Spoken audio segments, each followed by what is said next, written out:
हमारे लोगों को सिस्टम में ना सजा सके, उन लोगों ने एनएफएस लाया।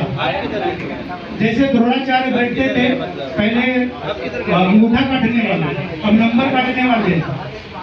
अब आपका बच्चा कितना भी पढ़े, उसे खुद तैयारी कर ले, लेकिन वो एनएफएस कर देंगे, नॉट फाउंड सुटेबल, इस पद के योग्य ही नहीं था, और जनरल के लोगों को भर दिया जाएगा।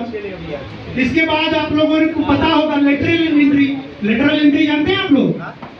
जो मंत्रियों के रिश्तेदार होते हैं उनके लोगों को आईएएस अधिकारी बना देना पिछले दरवाजे से। कोलेजियम सिस्टम का नाम आप लोगों ने सुना होगा। परिवारवाद, जज का बेटा जज बनेगा। और उस सिस्टम को हम इस मंच से चाहते हैं कि कोलेजियम सिस्टम बंद होना चाहिए। जिस प्रकार से आईएएस आईपीएस की परीक्षा होती है, योग्यता के आधार पर वहां पहुंचते हैं, वैसे हमारे जजों का भी वहां पर उनकी इंटरव्यू हो, परीक्षा हो और वहां वो पहुंचे।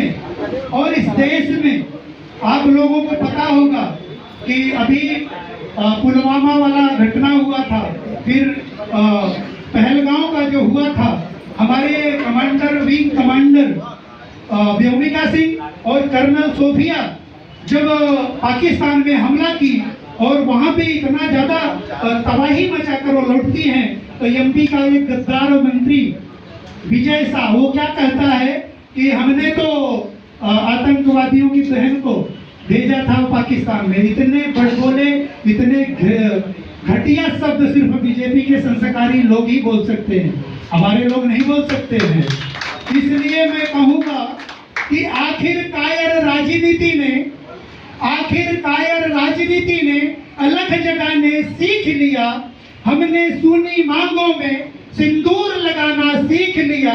लश्कर था वो तिरंगे वाला जो जीत का जज्बा सहेजा था, हमने भारतीय बारूद को सिंदूर बनाकर भेजा था। उन वीरांगनाओं में उदा देवी का किरदार दिखाई देता है, समर सोफिया में झलकारी का अवतार दिखाई देता है, और जिसको भी सेना का तेवर मक्कार दिखाई देता है, विधायक हो या मंत्री, हमको गद्दार दिखाई देता है, हमको गद्दार दिखाई देता है।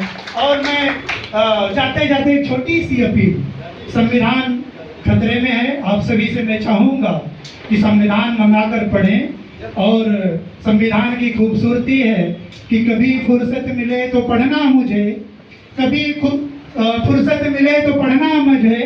मैं तुम्हारी उलझनों का समाधान हूँ, मैं भारत का संविधान हूँ। बहुत बहुत शुक्रिया आप सभी का। जय भीम, जय भारत, कुल गुलाम जिंदाबाद, इनकलाब जिंदाबाद। बहुत शुक्रिया।